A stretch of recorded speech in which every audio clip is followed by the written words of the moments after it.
성도님들 반갑습니다. 3월 12일 목요일 말씀 묵상입니다. 오늘 묵상 본문은 레위기 7장 11절에서 27절 말씀입니다. 오늘은 마지막 화목제에 대한 추가 규례의 말씀입니다.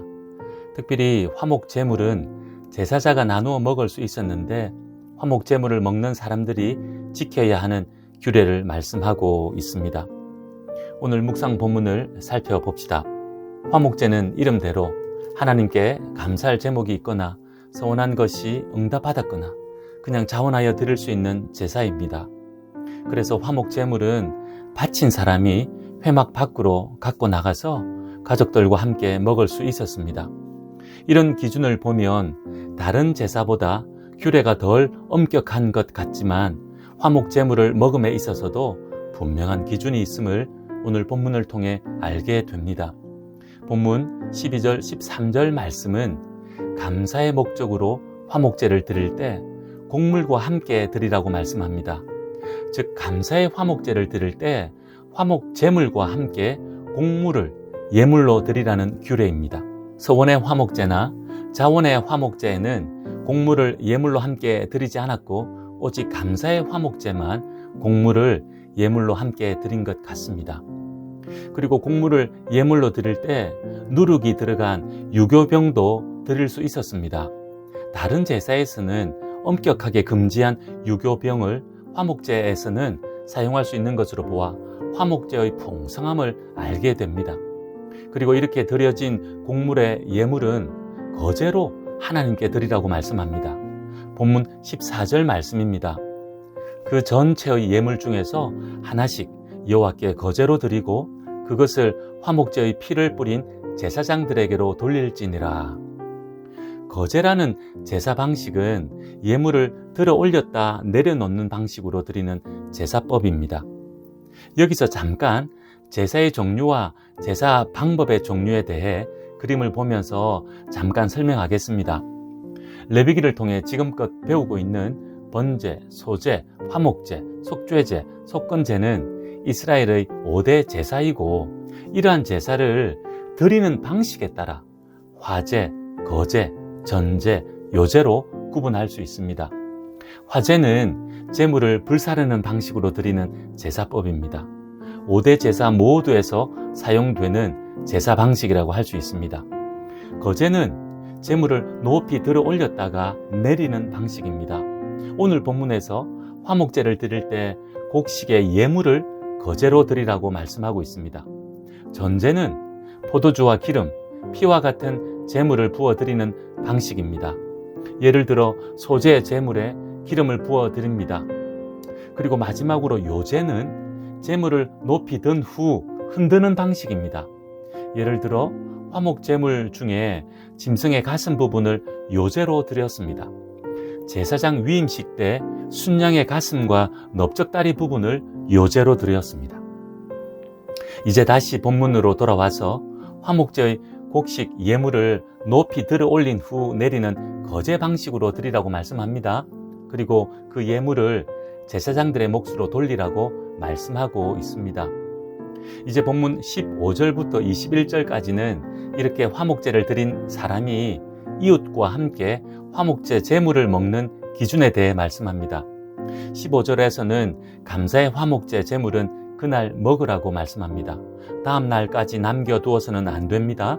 16절에서는 서원의 화목제나 자원의 화목제의 경우에는 이튿날까지 제물의 고기를 먹을 수 있다 말씀합니다. 하지만 이것도 셋째 날까지 남기면 안 되었습니다. 셋째 날까지 남은 제물은 반드시 불살라야 했습니다. 이런 화목제의 규례를 어기는 자는 화목제를 범한 자가 되어 죄를 짊어진다고 18절에서 말씀합니다. 만일 그 화목 제물의 고기를 셋째 날에 조금이라도 먹으면 그 제사는 기쁘게 받아들여지지 않을 것이라 드린 자에게도 예물답게 되지 못하고 도리어 가증한 것이 될 것이며 그것을 먹는 자는 그 죄를 짊어지리라. 하나님께서 왜 이렇게 말씀하셨는지는 정확하게 알 수 없습니다. 하지만 화목제의 의미를 통해 짐작할 수 있는 것은 제물의 고기를 이웃과 마음껏 나누라는 나눔을 실천하지 않으므로 제물의 고기가 남게 된 것이고, 그래서 화목제의 참 의미를 깨뜨린 것이기에 가증한 것이 되고 죄를 범한 것이 된다 하겠습니다.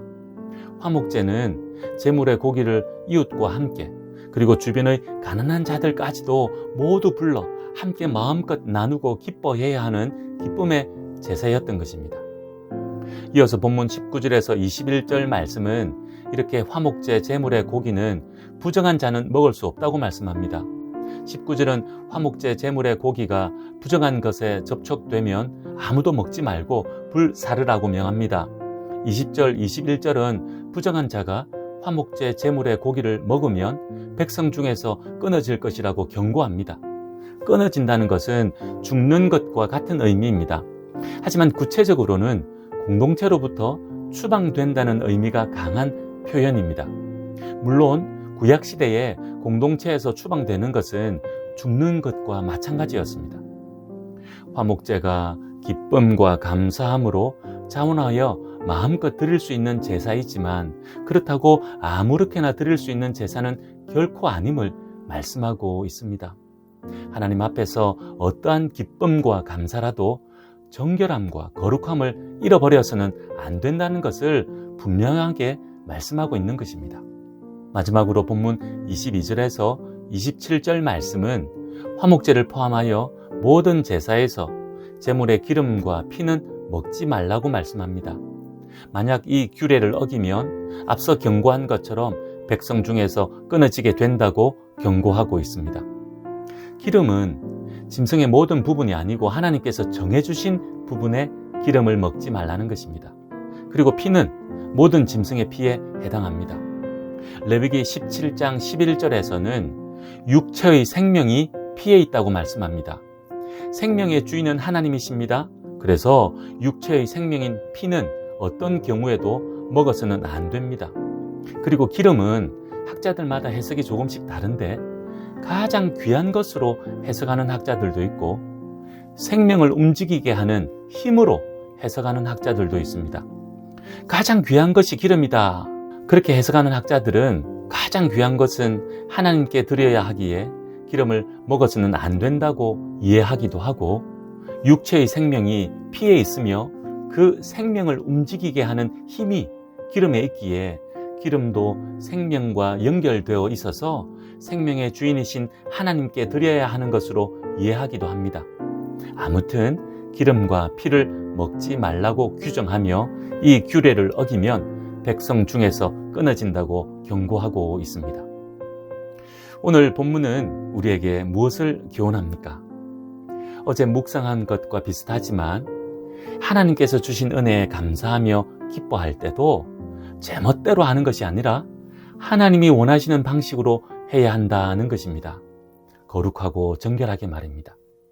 구약시대에는 구체적으로 규정을 정해주셨습니다. 이제 신약시대를 사는 우리들은 이 말씀을 예수 그리스도를 통해서 이해해야 합니다. 하나님께서 베풀어 주신 은혜가 있고 간절하게 기도한 것이 응답되고, 그래서 감사와 기쁨이 넘칠 때 우리는 하나님께 무엇인가를 하며 드리고자 합니다. 때론 그것이 물질일 수도 있고 우리의 특별한 헌신과 봉사일 수도 있습니다.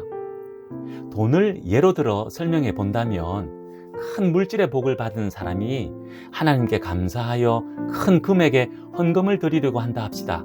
그럴 때 그 돈이 정직하게 정당하게 번 돈인지 먼저 잘 확인해야 할 것입니다.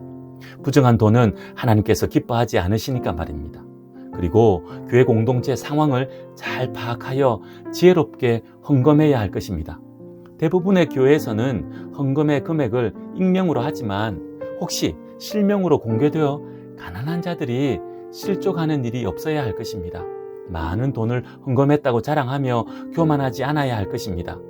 이런저런 부분들을 잘 살펴 예수님의 마음으로 헌금할 때 하나님께서 기뻐하신다는 것입니다. 돈을 예로 들어 보았지만 다른 부분에서도 똑같이 감사하고 기뻐하는 일에도 하나님께서 원하시는 예수님의 마음으로 해야 할 것입니다. 그렇게 할 때 우리의 감사와 기쁨을 통해 하나님께서 기뻐하시고 우리 이웃들이 기뻐할 것입니다. 오늘도 그렇게 화목제의 기쁨을 누리는 나누는 하루 되기 원합니다. 기도하겠습니다. 하나님 아버지, 우리의 삶을 돌아보면 모든 것이 하나님의 은혜이기에 감사드리고 기뻐하며 살게 하옵소서. 오늘 말씀으로 교훈하셨듯이 감사하고 기뻐하는 일에도 주님의 마음으로 지혜롭게 하게 하셔서 우리의 교만한 자랑이 드러나지 않게 하시고 하나님의 이름이 나타나게 하옵소서. 오늘도 화목제를 드림과 같이 감사와 기쁨으로 살게 하옵소서. 예수님의 이름으로 기도하옵나이다. 아멘. 오늘은 이웃을 위해 기도하는 날입니다. 우리 이웃들 중에 코로나 확진으로 격리 가운데 있는 분들 계십니다. 깨끗하게 완치되도록 기도합시다. 그리고 이런저런 어려움으로 힘들어하는 이웃들 계신데 하나님의 은혜와 능력으로 도와달라고 간절하게 기도하는 오늘 하루 됩시다. 오늘도 믿음으로 승리하십시오.